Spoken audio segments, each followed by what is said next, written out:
Remove the seat. Gently pull the refill bags through the hole and tear it open.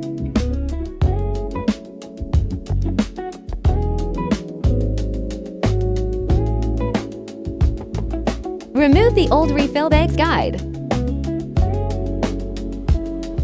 Take out the new refill bags guide. The new refill bags guide is more rounded than the old one. The 4 tabs are also extended to prevent them from shaking and falling off.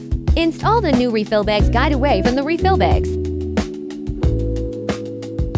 ensuring all 4 tabs are securely fastened. Grasp the opening of the refill bags and place approximately 8 inches of the refill bags into the toilet. Use the jig to locate the rollers. Press the jig down in the direction of the rollers to ensure they secure the refill bags. Replace the jig in place. Replace the seat.